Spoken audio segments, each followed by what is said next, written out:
yellowish light of mobile living beings.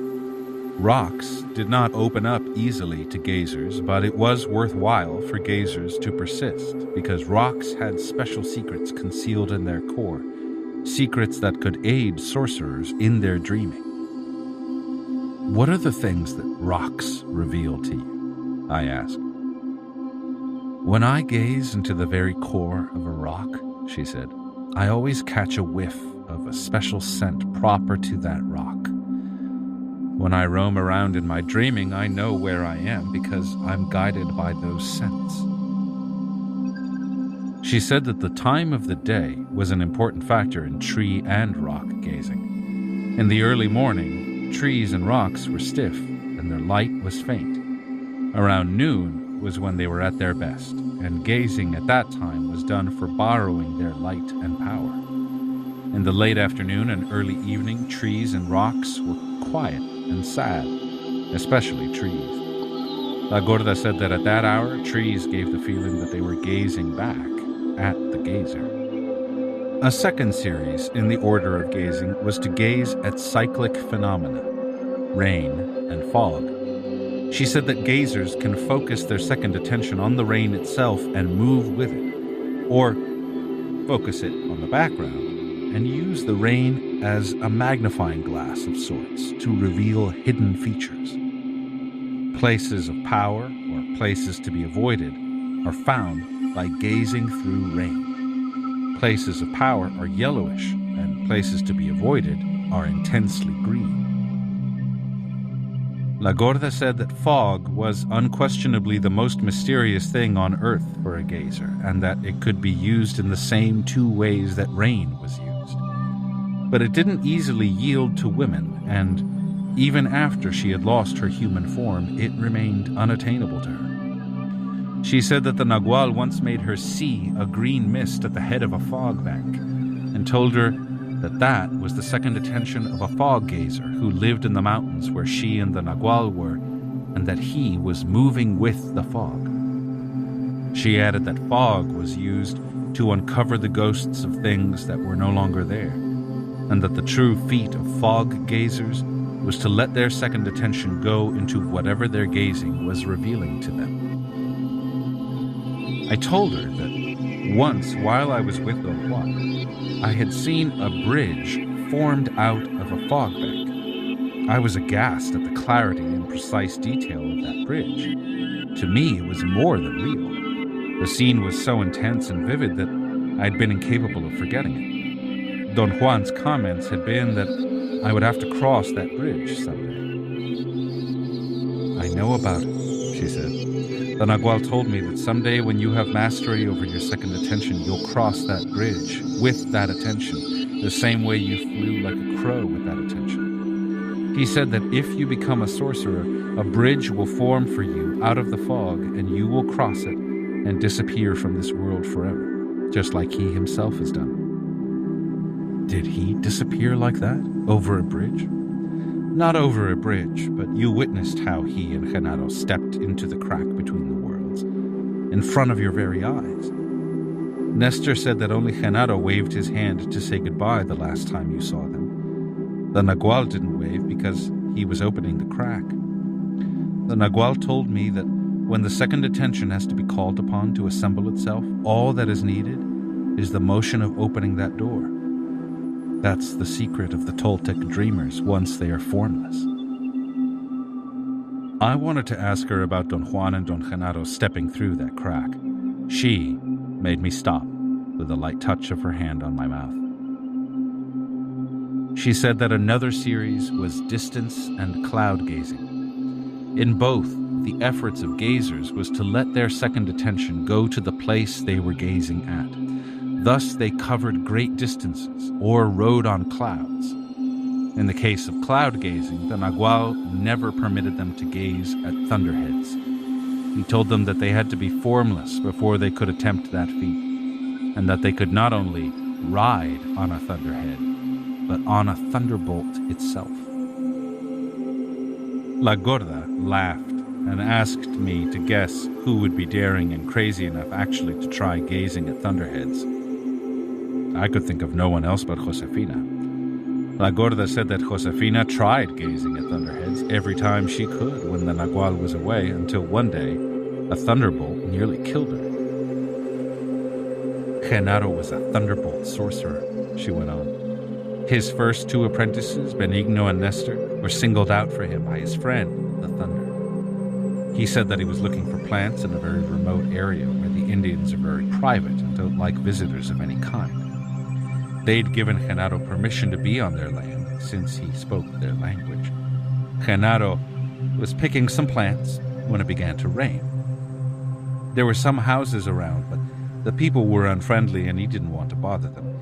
He was about to crawl into a hole when he saw a young man coming down the road riding a bicycle heavily laden with goods. It was Benigno, the man from the town who dealt with those Indians. His bicycle got stuck in the mud, and right there, a thunderbolt struck him. Genaro thought that he'd been killed. People in the houses had seen what happened and came out.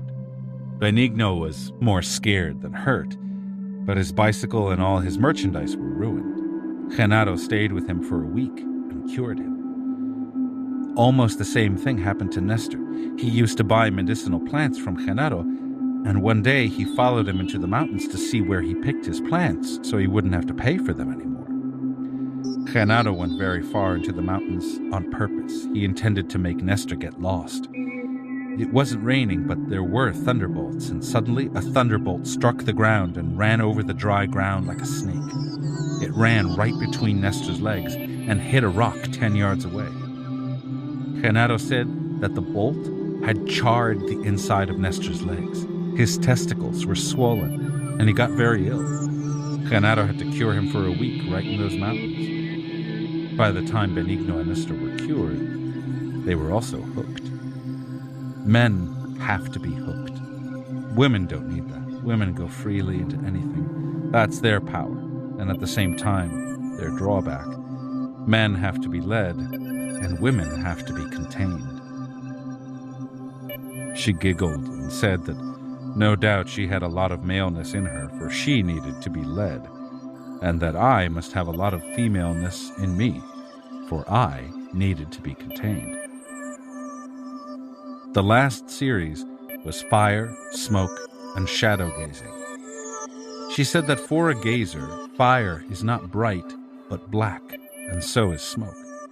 Shadows, on the other hand, are brilliant and have color and movement in them.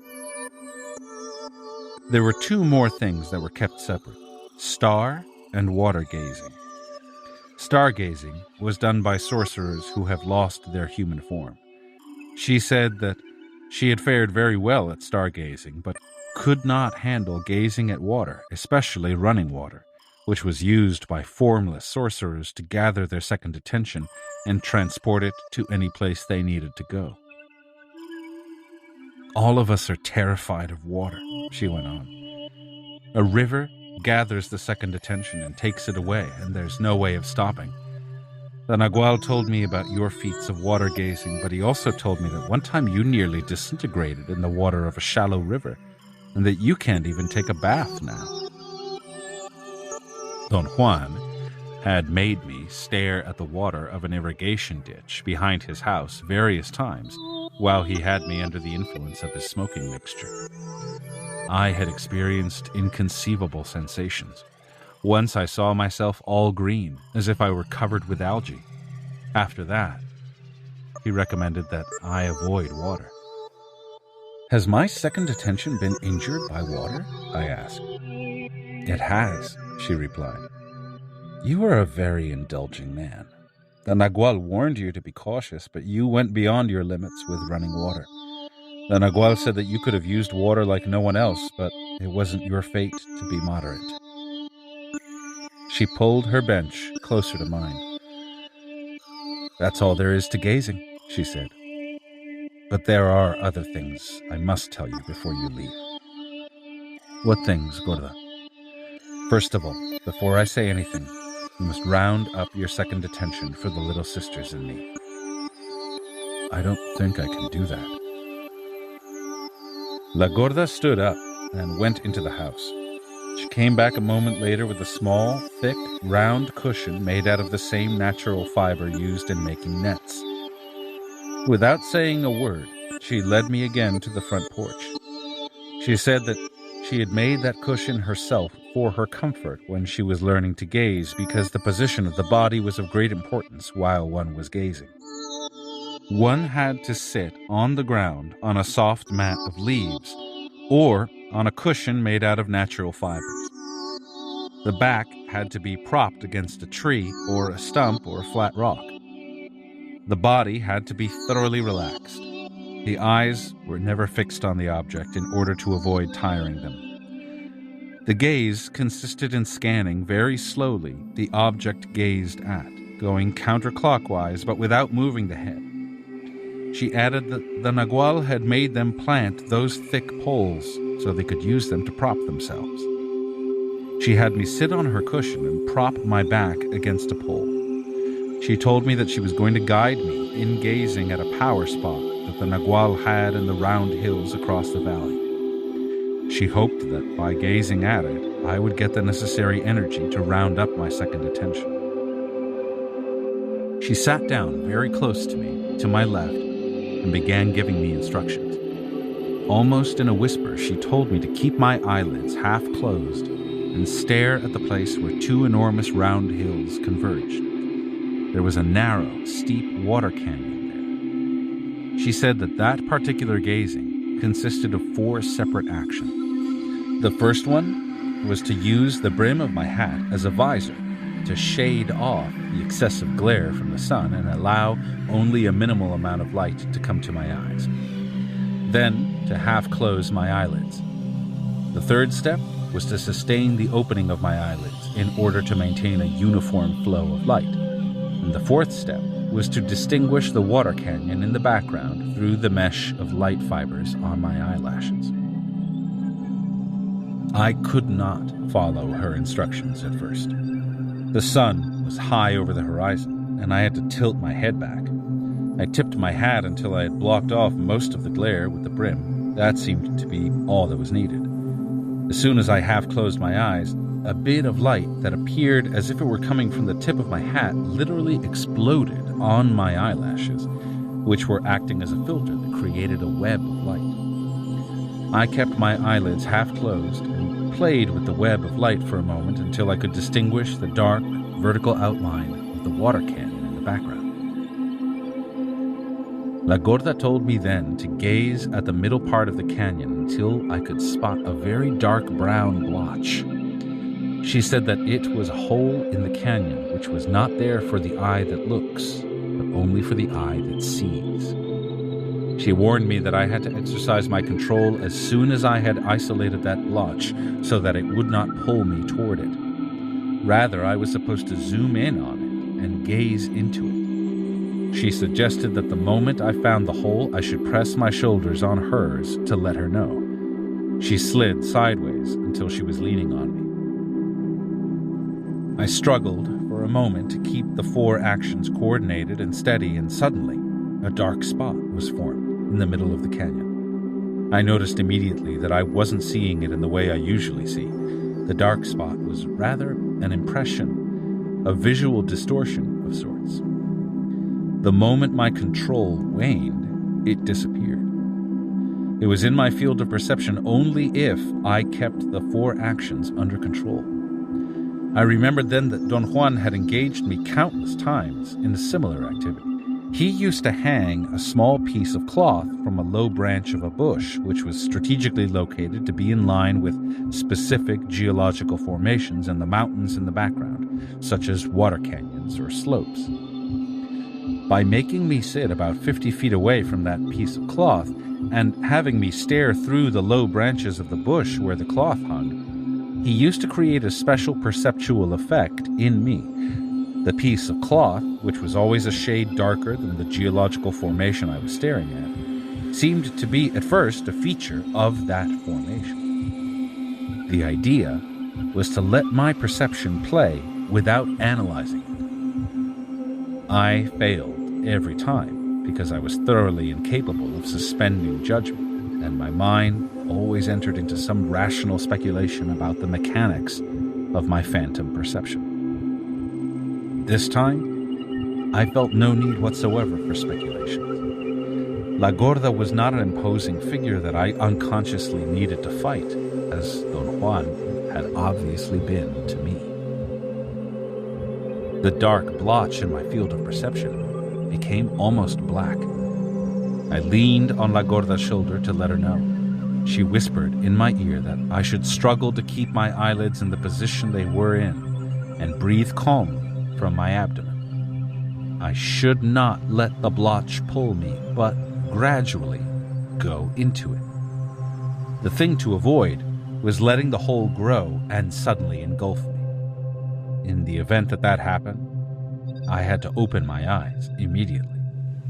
I began to breathe as she had prescribed, and thus I could keep my eyelids fixed indefinitely at the appropriate aperture. I remained in that position for quite some time. Then I noticed that I had begun to breathe normally, and that it had not disturbed my perception of the dark blotch, but suddenly, the dark blotch began to move, to pulsate, and before I could breathe calmly again, the blackness moved forward and enveloped me. I became frantic and opened my eyes. La Gorda said that I was doing distance gazing, and for that it was necessary to breathe the way she had recommended. She urged me to start all over again. She said that the Nagual used to make them sit for entire days, rounding up their second attention by gazing at that spot. He cautioned them repeatedly about the danger of being engulfed because of the jolt the body suffered. It took me about an hour of gazing to do what she had delineated. To zoom in on the brown spot and gaze into it meant that the brown patch in my field of perception lightened up quite suddenly. As it became clearer, I realized that something in me was performing an impossible act. I felt that I was actually advancing toward that spot. Thus, the impression I was having that it was clearing up. Then I was so near to it that I could distinguish features in it like rocks and vegetation. I came even closer and could look at a peculiar formation on one rock. It looked like a roughly carved chair. I liked it very much. Compared to it, the rest of the rocks seemed pale and uninteresting.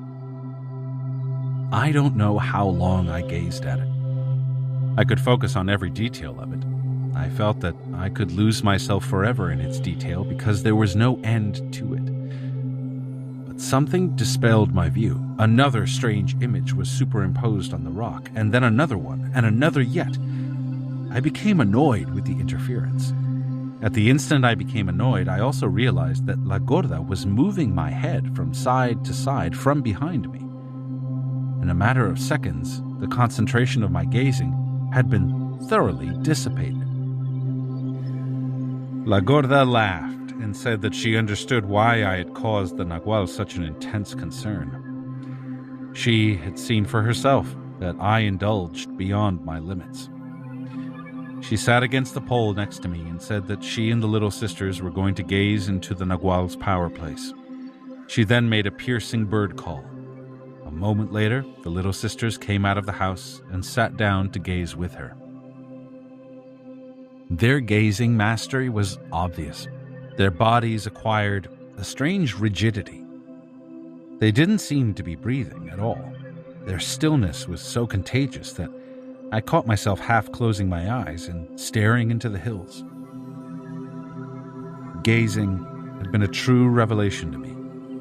In performing it, I had corroborated some important issues of Don Juan's teachings. La Gorda had delineated the task in a definitely vague manner. To zoom in on it was more a command than a description of a process. And yet it was a description providing that one essential requirement had been fulfilled. Don Juan had called that requirement stopping the internal dialogue. From La Gorda's statements about gazing, it was obvious to me that the effect Don Juan had been after in making them gaze was to teach them to stop the internal dialogue. La Gorda had expressed it as quieting down the thoughts. Don Juan had taught me to do that very same thing, although he had made me follow the opposite path. Instead of teaching me to focus my view as gazers did, he taught me to open it, to flood my awareness by not focusing my sight on anything. I had to sort of feel with my eyes everything in the 180-degree range in front of me, while I kept my eyes unfocused just above the line of the horizon. It was very difficult for me to gaze because it entailed reversing that training. As I tried to gaze, my tendency was to open up. The effort of keeping that tendency in check, however, made me shut off my thoughts. Once I had turned off my internal dialogue, it wasn't difficult to gaze as La Gorda had prescribed. Don Juan had asserted time and time again that the essential feature of his sorcery was shutting off the internal dialogue.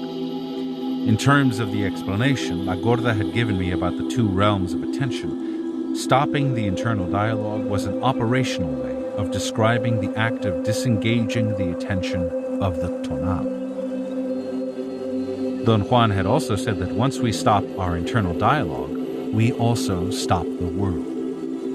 That was an operational description of the inconceivable process of focusing our second attention. He had said that some part of us is always kept under lock and key because we're afraid of it, and that, to our reason, that part of us was like an insane relative that we keep locked in a dungeon. That part was, in La Gorda's terms, our second attention, and when it finally could focus on something, the world stopped. Since we, as average men, know only the attention of the tonal, it's not too far-fetched to say that once that attention is cancelled, the world indeed has to stop. The focusing of our wild, untrained second attention has to be, perforce, terrifying. Don Juan was right in saying that the only way to keep that insane relative from bursting in on us was by shielding ourselves with our endless internal dialogue. La Gorda and the little sisters stood up after perhaps 30 minutes of gazing. La Gorda signaled me with her head to follow them. They went to the kitchen. La Gorda pointed to a bench for me to sit on. She said that she was going up the road to meet the Genaros and bring them over. She left through the front door. The little sisters sat around me. Lydia volunteered to answer anything I wanted to ask her. I asked her to tell me about her gazing into Don Juan's power spot, but she didn't understand me. I'm a distance and shadow gazer, she said. After I became a gazer, the Nagual made me start all over again and had me gaze this time at the shadows of leaves and plants and trees and rocks. Now, I never look at anything anymore. I just look at their shadows. Even if there's no light at all, there are shadows. Even at night, there are shadows. Because I'm a shadow gazer, I'm also a distance gazer. I can gaze at shadows even in the distance. The shadows in the early morning don't tell much. The shadows rest at that time, so it's useless to gaze very early in the day. Around 6 in the morning, the shadows wake up, and they're best around 5 in the afternoon. Then they're fully awake. What do the shadows tell you? Everything I want to know. They tell me things because they have heat or cold, or because they move, or because they have colors. I don't know yet all the things that colors and heat and cold mean. The Nagual left it up to me to learn. How do you learn? In my dreaming. Dreamers must gaze in order to do dreaming, and then they must look for their dreams in their gazing. For example, the Nagual made me gaze at the shadows of rocks, and then in my dreaming I found out that those shadows had light, so I looked for the light in the shadows from then on, until I found it. Gazing and dreaming go together. It took me a lot of gazing at shadows to get my dreaming of shadows going, and then it took me a lot of dreaming and gazing to get the two together and really see in the shadows what I was seeing in my dreaming. See what I mean? Every one of us does the same. Rosa's dreaming is about trees because she's a tree gazer, and Josefina's is about clouds because she's a cloud gazer. They gaze at trees and clouds until they match their dreaming. Rosa and Josefina shook their heads in agreement. What about La Gorda? I asked. She's a flea gazer, Rosa said, and all of them laughed. La Gorda doesn't like to be bitten by fleas, Lydia explained. She's formless and can gaze at anything, but she used to be a rain gazer. What about Pablito? He gazes at women's crotches, Rosa answered with a deadpan expression. They laughed. Rosa slapped me on the back. I understand that since he is your partner, he's taking after you, she said. They banged on the table and shook the benches with their feet as they laughed. Pablito is a rock gazer, Lydia said. Nestor is a rain and plant gazer, and Benigno is a distance gazer. But don't ask me any more about gazing, because I will lose my power if I tell you more. How come La Gorda tells me everything? La Gorda lost her form, Lydia replied. Whenever I lose mine, I'll tell you everything too, but by then you won't care to hear it. You care only because you're stupid like us. The day we lose our form, we'll all stop being stupid. Why do you ask so many questions when you know all this? Rosa asked. Because he's like us, Lydia said. He's not a true Nagual. He's still a man. She turned and faced me. For an instant, her face was hard and her eyes piercing and cold, but her expression softened as she spoke to me. You and Pablito are partners, she said. You really like him, don't you? I thought for a moment before I answered. I told her that somehow I trusted him implicitly. For no overt reason at all, I had a feeling of kinship with him. You like him so much that you fouled him up, she said in an accusing tone. On that mountaintop where you jumped, he was getting to his second detention by himself, and you forced him to jump with you. I only held him by the arm, I said in protest. A sorcerer doesn't hold another sorcerer by the arm, she said. Each of us is very capable. You don't need any of us three to help you. Only a sorcerer who sees and is formless can help. On that mountaintop where you jumped, you were supposed to go first. Now Pablito is tied to you. I suppose you intended to help us in the same way. God, the more I think about you, the more I despise you. Rosa and Josefina mumbled their agreement. Rosa stood up and faced me with rage in her eyes. She demanded to know what I intended to do with them. I said that I intended to leave very soon. My statement seemed to shock them. They all spoke at the same time. Lydia's voice rose above the others. She said that the time to leave had been the night before, and that she had hated it the moment I decided to stay. Josefina began to yell obscenities at me. I felt a sudden shiver and stood up and yelled at them to be quiet with a voice that was not my own. They looked at me, horrified. I tried to look casual, but I had frightened myself as much as I had frightened them. At that moment, La Gorda stepped out to the kitchen, as if she had been hiding in the front room, waiting for us to start a fight. She said that she had warned all of us not to fall into one another's webs. I had to laugh at the way she scolded us as if we were children. She said that we owed respect to each other, that respect among warriors was a most delicate matter. The little sisters knew how to behave like warriors with each other, so did the Janaros among themselves, but when I would come into either group, or when the two groups got together, all of them ignored their warriors' knowledge and behaved like slobs. We sat down. La Gorda sat next to me. After a moment's pause, Lydia explained that she was afraid I was going to do to them what I had done to Pablito. La Gorda laughed and said that she would never let me help any of them in that manner. I told her that I couldn't understand what I had done to Pablito that was so wrong. I hadn't been aware of what I had done, and if Nestor hadn't told me, I would never have known that I had actually picked Pablito up.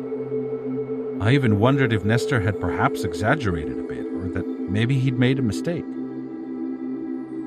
La Gorda said that the witness would not make a stupid mistake like that, much less exaggerated, and that the witness was the most perfect warrior among them. Sorcerers don't help one another like you helped Pablito, she went on. You behaved like a man in the street. The Nagual had taught us all to be warriors. He said that a warrior had no compassion for anyone. For him, to have compassion meant that you wished the other person to be like you, to be in your shoes, and you lent a hand just for that purpose. You did that to Pablito. The hardest thing in the world is for a warrior to let others be. When I was fat, I worried because Lydia and Josefina didn't eat enough. I was afraid that they would get ill and die from not eating. I did my utmost to fatten them, and I meant only the best. The impeccability of a warrior is to let them be, and to support them in what they are. That means, of course, that you trust them to be impeccable warriors themselves. But what if they're not impeccable warriors? I said. Then it's your duty to be impeccable yourself and not say a word, she replied. The Nagual said that only a sorcerer who sees and is formless can afford to help anyone. That's why he helped us and made us what we are. You don't think that you can go around picking people up off the street to help them, do you? Don Juan had already put me face to face with the dilemma that I could not help my fellow beings in any way. In fact, to his understanding, every effort to help on our part was an arbitrary act guided by our own self-interest alone. One day, when I was with him in the city, I picked up a snail that was in the middle of the sidewalk and tucked it safely under some vines. I was sure that if I had left it in the middle of the sidewalk, people would sooner or later have stepped on it. I thought that by moving it to a safe place, I had saved it. Don Juan pointed out that my assumption was a careless one, because I had not taken into consideration two important possibilities. One was that the snail might have been escaping a sure death by poison under the leaves of the vine. And the other possibility was that the snail had enough personal power to cross the sidewalk. By interfering, I had not saved the snail, but only made it lose whatever it had so painfully gained. I wanted, of course, to put the snail back where I had found it, but he didn't let me. He said that it was the snail's fate that an idiot crossed its path and made it lose its momentum. If I left it where I had put it, it might be able again to gather enough power to go wherever it was going. I thought I had understood his point. Obviously, I had only given him a shallow agreement. The hardest thing for me was to let others be. I told them the story. La Gorda patted my back. We're all pretty bad, she said. All 5 of us are awful people who don't want to understand. I've gotten rid of most of my ugly side, but not all of it yet. We're rather slow, and in comparison to the Genaros, we're gloomy and domineering. The Genaros, on the other hand, are all like Genaro. There is very little awfulness in them. The little sisters shook their heads in agreement. You're the ugliest among us, Lydia said to me. I don't think we're that bad in comparison to you. La Gorda giggled and tapped my leg as if telling me to agree with Lydia. I did, and all of them laughed like children. We remained silent for a long time. I'm getting now to the end of what I had to tell you, La Gorda said all of a sudden. She made all of us stand up. She said that they were going to show me the Toltec warrior's power stand. Lydia stood by my right side, facing me. She grabbed my hand with her right hand, palm to palm, but without interlocking the fingers. Then she hooked my arm right above the elbow with her left arm and held me tightly against her chest. Josefina did exactly the same thing on my left side. Rosa stood face to face with me and hooked her arms under my armpits and grabbed my shoulders. La Gorda came from behind me and embraced me at my waist, interlocking her fingers over my navel. All of us were about the same height, and they could press their heads against my head. La Gorda spoke very softly behind my left ear, but loud enough for all of us to hear her. She said that we were going to try to put our second attention in the Nagual's power place without anyone or anything prodding us. This time, there was no teacher to aid us or allies to spur us. We were going to go there just by the force of our desire. I had the invincible urge to ask her what I should do. She said that I should let my second attention focus on what I had gazed at. She explained that the particular formation which we were in was a Toltec power arrangement. I was at that moment the center and binding force of the four corners of the world. Lydia was the east, the weapon that the Toltec warrior holds in his right hand. Rosa was the north, the shield harnessed on the front of the warrior. Josefina was the west, the spirit catcher that the warrior holds in his left hand. And La Gorda was the south, the basket which the warrior carries on his back and where he keeps his power objects. She said that the natural position of every warrior was to face the north, since he had to hold the weapon, the east, in his right hand. But the direction that we ourselves had to face was the south, slightly toward the east. Therefore, the act of power that the Nagual had left for us to perform was to change directions. She reminded me that one of the first things that the Nagual had done to us was to turn our eyes to face the southeast. That had been the way he had enticed our second attention to perform the feat which we were going to attempt then. There were two alternatives to that feat. One was for all of us to turn around to face the south using me as an axis, and in so doing change around the basic value and function of all of them. Lydia would be the west, Josefina the east, Rosa the south, and she the north. The other alternative was for us to change our direction and face the south, but without turning around. That was the alternative of power, and it entailed putting on our second face. I told La Gorda that I didn't understand what our second face was. She said that she'd been entrusted by the Nagual to try getting the second attention of all of us bundled up together, and that every Toltec warrior had two faces and faced two opposite directions. The second face was the second attention. La Gorda suddenly released her grip. All the others did the same. She sat down again and motioned me to sit by her. The little sisters remained standing. La Gorda asked me if everything was clear to me. It was, and at the same time, it was not. Before I had time to formulate a question, she blurted out that one of the last things the Nagual had entrusted her to tell me was that I had to change my direction by summing up my second attention together with theirs and put on my power face to see what was behind me. La Gorda stood up and motioned me to follow her. She led me to the door of their room. She gently pushed me into the room. Once I had crossed the threshold, Lydia, Rosa, Josefina, and she joined me in that order, and then La Gorda closed the door. The room was very dark. It didn't seem to have any windows.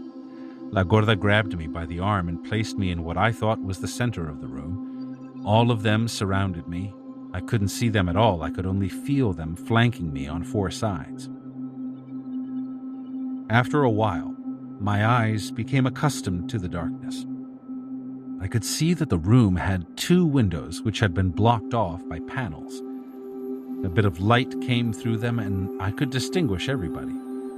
Then all of them held me the way they had done a few minutes before, and in perfect unison, they placed their heads against mine. I could feel their hot breaths all around me. I closed my eyes in order to sum up the image of my gazing. I couldn't do it. I felt very tired and sleepy. My eyes itched terribly. I wanted to rub them, but Lydia and Josefina held my arms tightly. We stayed in that position for a very long time. My fatigue was unbearable, and finally I slumped. I thought that my knees had given in. I had the feeling that I was going to collapse on the floor and fall asleep right there. But there was no floor. In fact, there was nothing underneath me. My fright upon realizing that was so intense that I was fully awake in an instant. A force greater than my fright, however, pushed me back into that sleepy state again. I abandoned myself. I was floating with them, like a balloon. It was as if I had fallen asleep and was dreaming, and in that dream I saw a series of disconnected images. We were no longer in the darkness of their room. There was so much light that it blinded me. At times, I could see Rosa's face against mine. Out of the corner of my eyes, I could also see Lydia's and Josefina's. I could feel their foreheads pressed hard against my ears. And then the image would change, and I would see instead La Gorda's face against mine. Every time that happened, she would put her mouth on mine and breathe. I did not like that at all. Some force in me tried to get loose. I felt terrified. I tried to push all of them away. The harder I tried, the harder they held me. That convinced me that La Gorda had tricked me and had finally led me into a death trap. But contrary to the others, La Gorda had been an impeccable player. The thought that she had played an impeccable hand made me feel better. At one point, I didn't care to struggle any longer. I became curious about the moment of my death, which I believed was imminent, and I let go of myself. I experienced then an unequaled joy, an exuberance that I was sure was the herald of my end, if not my death itself. I pulled Lydia and Josefina even closer to me. At that moment, La Gorda was in front of me. I didn't mind that she was breathing in my mouth. In fact, I was surprised that she stopped then. The instant she did, all of them also stopped pressing their heads on mine. They began to look around, and by doing so, they also freed my head. I could move it. Lydia, La Gorda, and Josefina were so close to me that I could see only through the opening in between their heads. I could not figure out where we were. One thing I was certain of, we were not standing on the ground. We were in the air.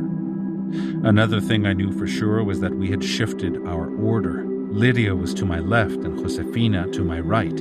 La Gorda's face was covered with perspiration, and so were Lydia's and Josefina's. I could only feel Rosa behind me. I could see her hands coming from my armpits and holding onto my shoulders. La Gorda was saying something I couldn't hear. She enunciated her words slowly, as if she were giving me time to read her lips, but I got caught up in the details of her mouth. At one instant, I felt that the four of them were moving me. They were deliberately rocking me. That forced me to pay attention to La Gorda's silent words. I clearly read her lips this time. She was telling me to turn around. I tried, but my head seemed to be fixed. I felt that someone was biting my lips. I watched La Gorda. She wasn't biting me, but she was looking at me as she mouthed her command to turn my head around. As she talked, I also felt that she was actually licking my entire face, or biting my lips and cheeks. La Gorda's face was somehow distorted. It looked big and yellowish. I thought that perhaps since the whole scene was yellowish, her face was reflecting that glow. I could almost hear her ordering me to turn my head around. Finally, the annoyance that the biting was causing me made me shake my head, and suddenly the sound of La Gorda's voice became clearly audible. She was in back of me and she was yelling at me to turn my attention around. Rosa was the one who was licking my face. I pushed her away from my face with my forehead. Rosa was weeping. Her face was covered with perspiration. I could hear La Gorda's voice behind me. She said that I had exhausted them by fighting them and that she didn't know what to do to catch our original attention. The little sisters were whining. My thoughts were crystal clear. My rational processes, however, were not deductive.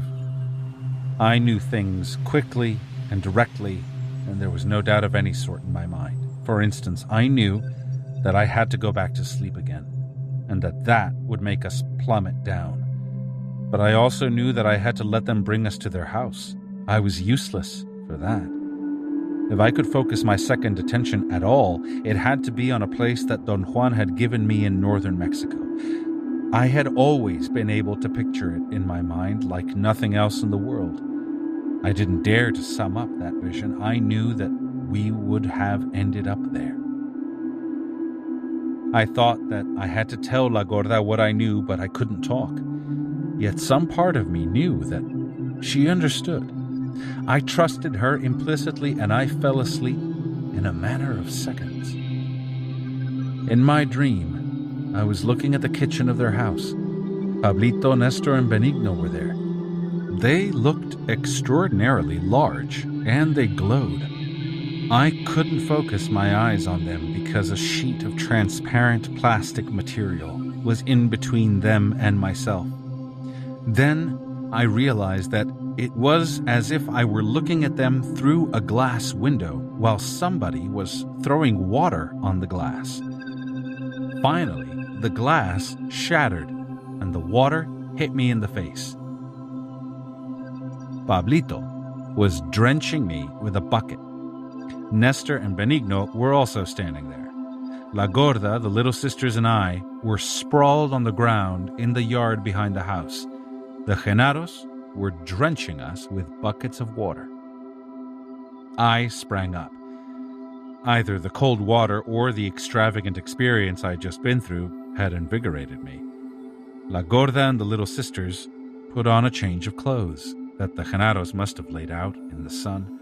My clothes had also been neatly laid on the ground. I changed without a word. I was experiencing the peculiar feeling that seems to follow the focusing of the second attention. I could not talk, or rather, I could talk, but I didn't want to. My stomach was upset. La Gorda seemed to sense it and pulled me gently to the area in back of the fence. I became ill. La Gorda and the little sisters were affected the same way. I returned to the kitchen area and washed my face. The coldness of the water seemed to restore my awareness. Pablito, Nestor, and Benigno were sitting around the table.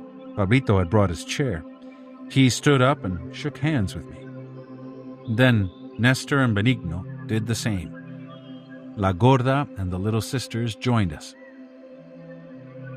There seemed to be something wrong with me. My ears were buzzing. I felt dizzy. Josefina stood up and grabbed onto Rosa for support. I turned to ask La Gorda what to do. Lydia was falling backward over the bench. I caught her, but her weight pulled me down and I fell over with her. I must have fainted.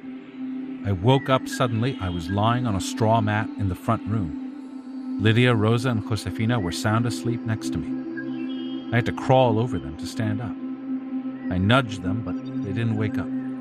I walked out to the kitchen. La Gorda was sitting with the Genaros around the table. "Welcome back," Pablito said. He added that La Gorda had woken up a short while before. I felt that I was my old self again. I was hungry. La Gorda gave me a bowl of food. She said that they had already eaten. After eating, I felt perfect in every respect, except I could not think as I usually do. My thoughts had quieted down tremendously. I did not like that state. I noticed then that it was late afternoon. I had a sudden urge to jog in place facing the sun the way Don Juan used to make me do. I stood up and La Gorda joined me. Apparently, she had had the same idea. Moving like that made me perspire. I got winded very quickly and returned to the table. La Gorda followed me. We sat down again. The Genaros were staring at us. La Gorda handed me my writing pad. "The Nagual here got us lost," La Gorda said. The moment she spoke, I experienced a most peculiar bursting. My thoughts came back to me in an avalanche. There must have been a change in my expression, for Pablito embraced me, and so did Nestor and Benigno.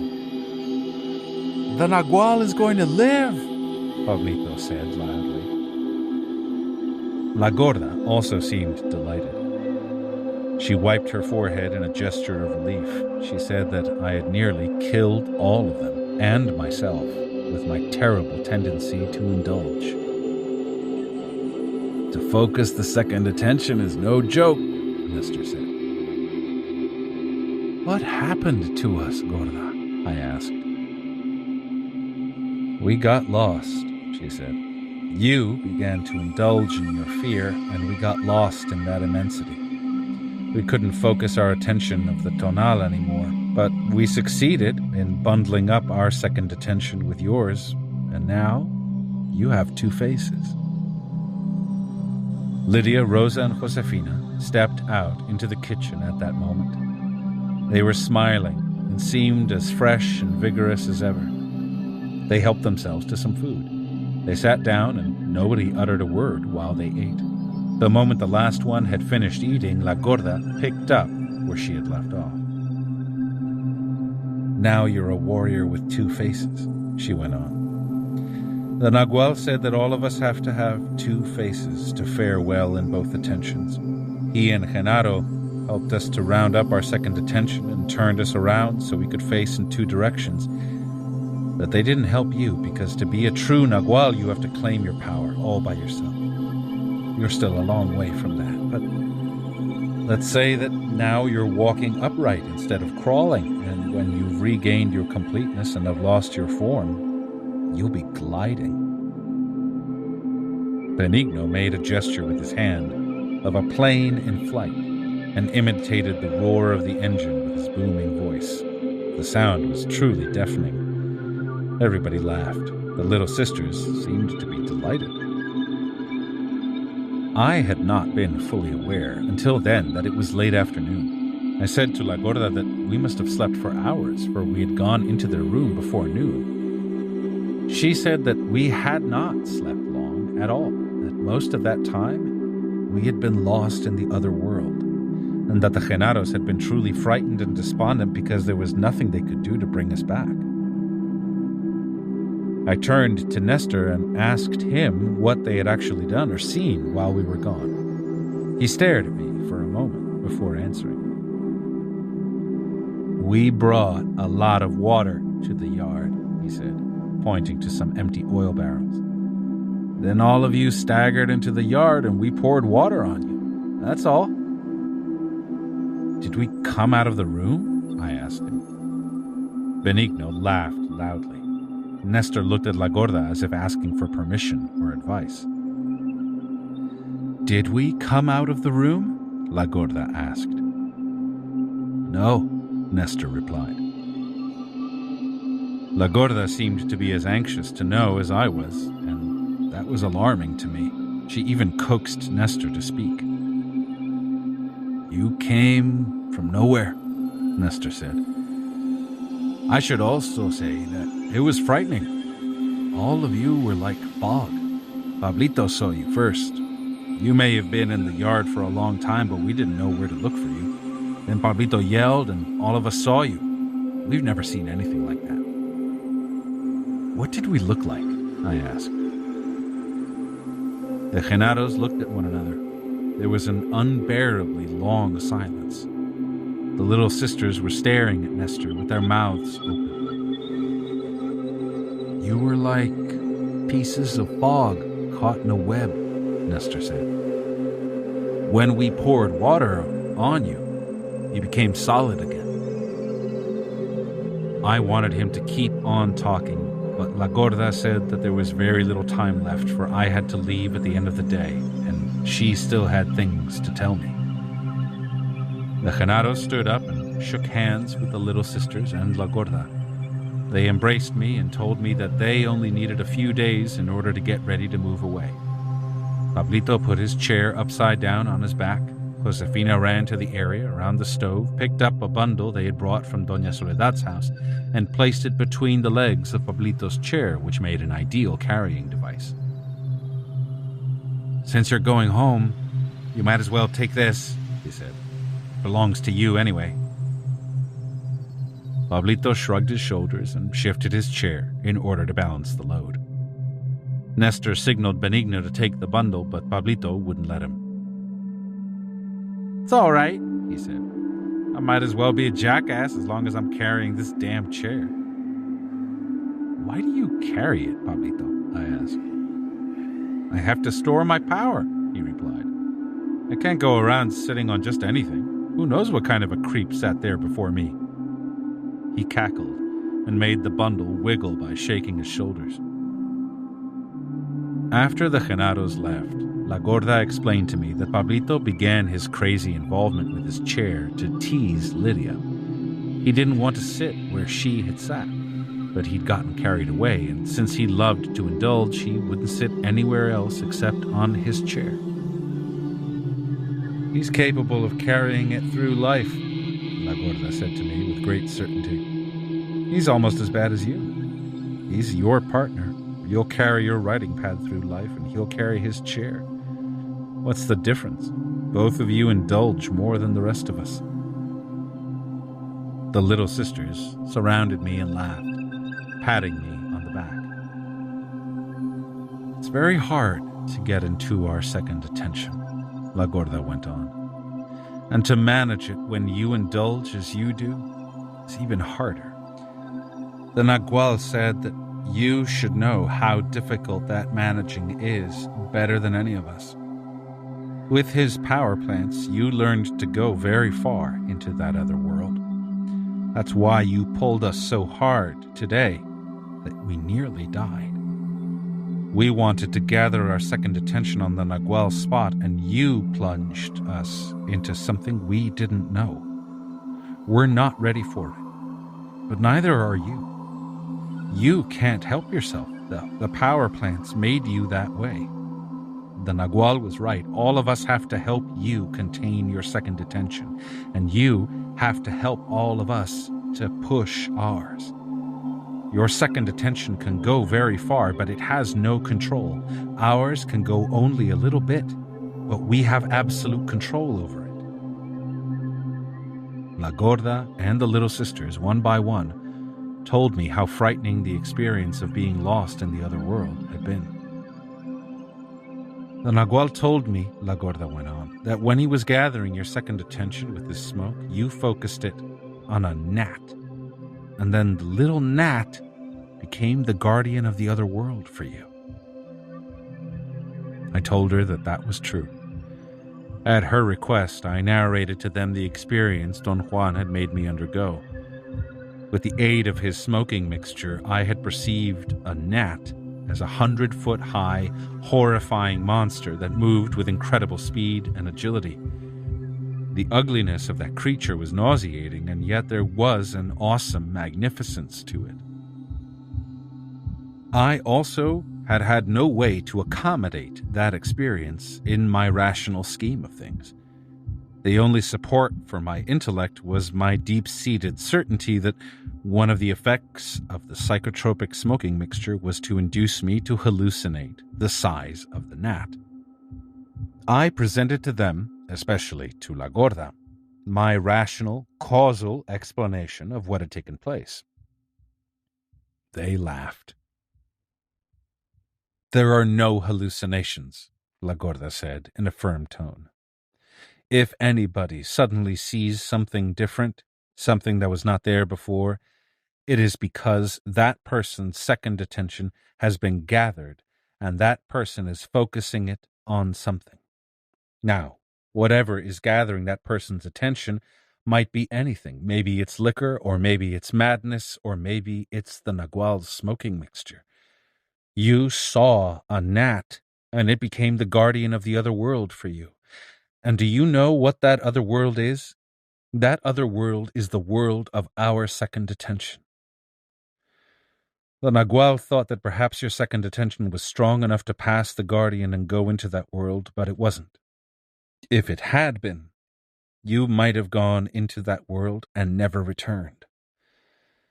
The Nagual told me that he was prepared to follow you, but the guardian didn't let you pass and nearly killed you. The Nagual had to stop making you focus your second attention with his power plants because you could only focus on the awesomeness of things. He had you do dreaming instead so you could gather it in another way, but he was sure your dreaming would also be awesome. There was nothing he could do about it. You were following him in his own footsteps, and he had an awesome, fearsome side. They remained silent. It was as if all of them had been engulfed by their memories.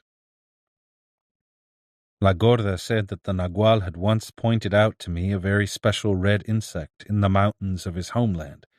She asked me if I remembered it. I did remember it. Years before, Don Juan had taken me to an area unknown to me in the mountains of northern Mexico. With extreme care, he showed me some round insects the size of a ladybug. Their backs were brilliantly red. I wanted to get down on the ground and examine them, but he wouldn't let me.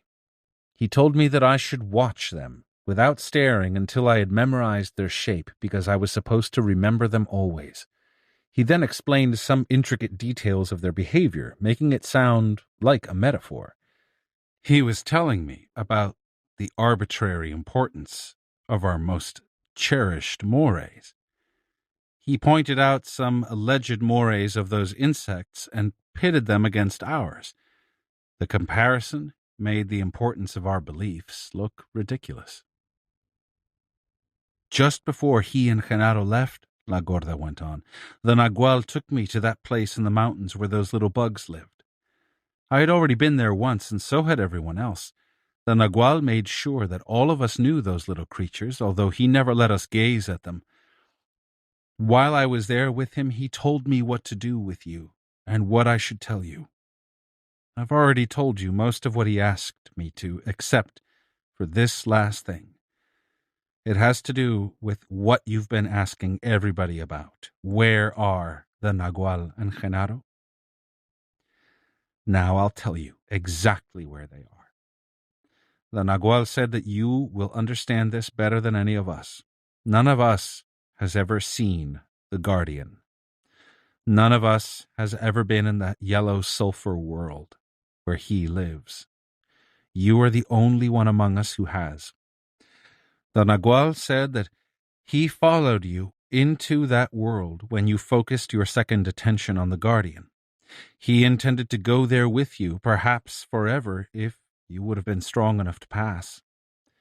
It was then that he first found out about the world of those little red bugs. He said that their world was the most beautiful and perfect thing one could imagine.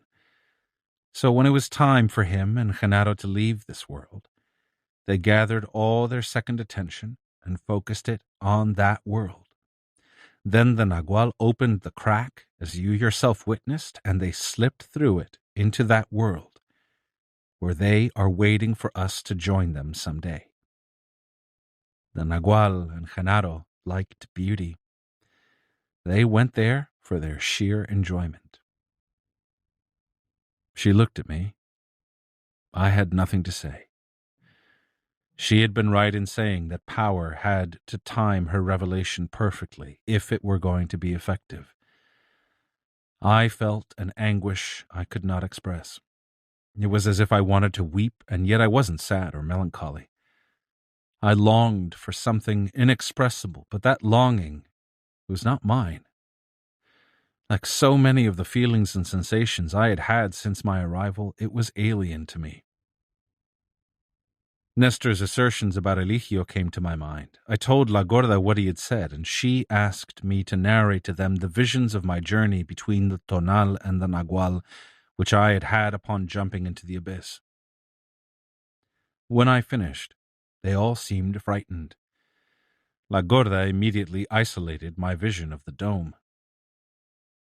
The Nagual told us that our second attention would someday focus on that dome, she said.